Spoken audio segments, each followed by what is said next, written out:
Naiintindihan mo ang implication consequences ng affidavit mo.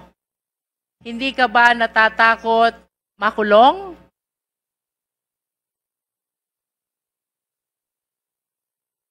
Natatakot, Your Honor.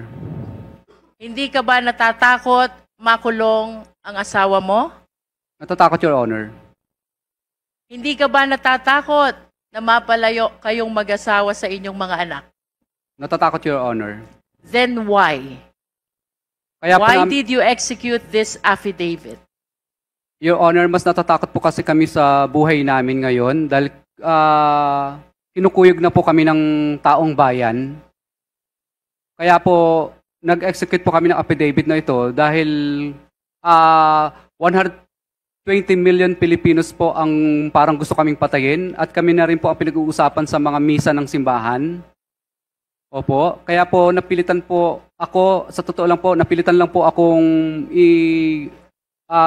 yung mga kamag-anak ko na gusto na nilang magsalita.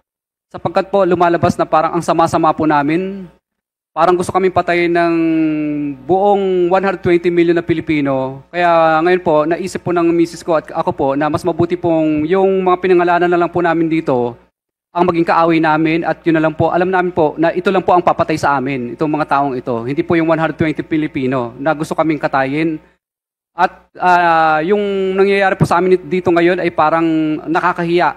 Para kaming magnanakaw, samantalang hindi naman po kami nagnakaw.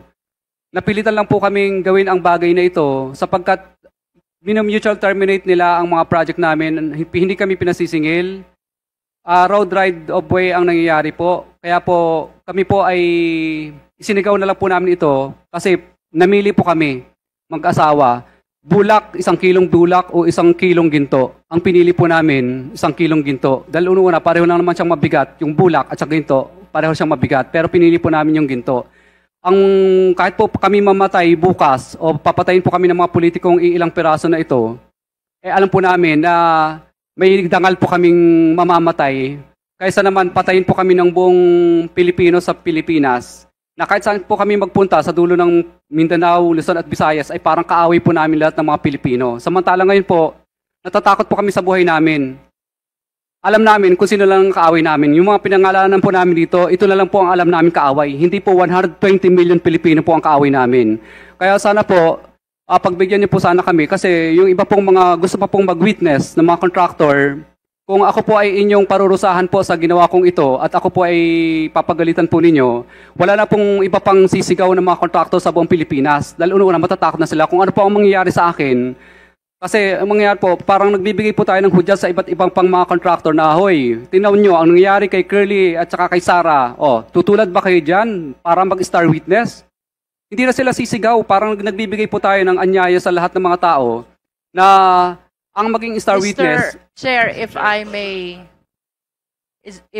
interrupt our resource person, I wish to believe that you are not yet a witness, much less a state witness. And that reminds me as well of paragraph 33 of your affidavit. Who gave you the idea about state witness?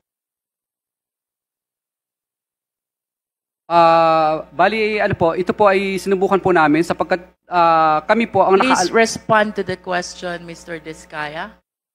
Ano po, tinanong ko rin po sa mga lawyers din po namin. What do you understand about becoming a state witness?